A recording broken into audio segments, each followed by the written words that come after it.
Class 5 পর্যন্ত এখানে open করছি।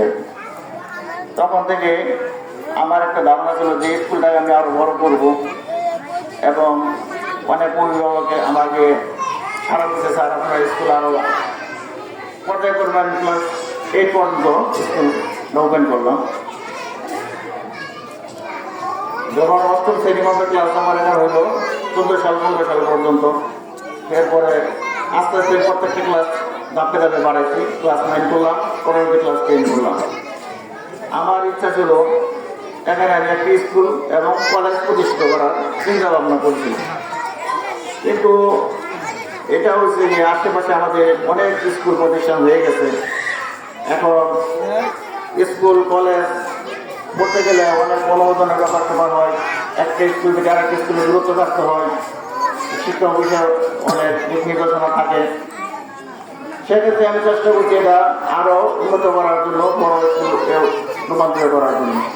কিন্তু এখন থেকে আমার স্কুলে আশেপাশে আরো স্কুল আছে।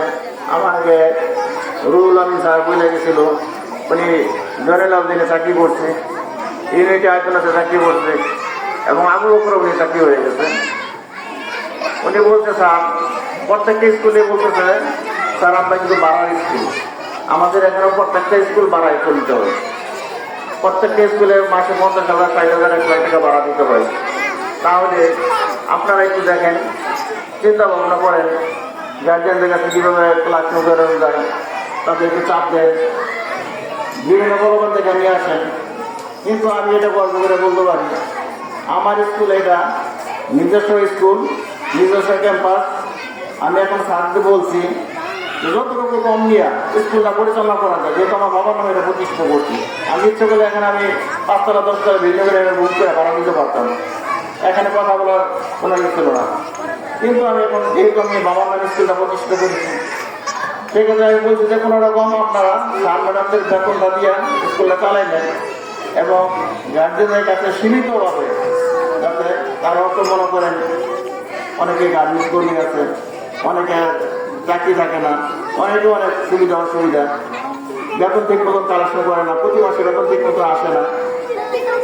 এমনি বাচ্চা আছে আপনার পুরা বছরে বাকি, এরকম করতে করতে মনে করেন এক সময় দেখা যায় তার কাছে অনেক বড় একটা লিস্ট প্রধান শিক্ষকের ধরে যে স্যার এই বাচ্চারা তো আমি ক্লাস 3 থেকে পড়াইছি, এখন তো এসএসসি পরীক্ষা দিব, ক্লাস 9, 10 মেট্রিক পরীক্ষা দিব, সব কিছু হয়ে গেছে, ফর্মালিটি হয়ে গেছে, ফর্ম দিলে আপনার টাকা দিতে পারতেছে না, কি করবেন? আমার স্যার কিছু কিছু, সবাই না, কিছু কিছু বাচ্চা আছে এই ডিস্ট্রিক্ট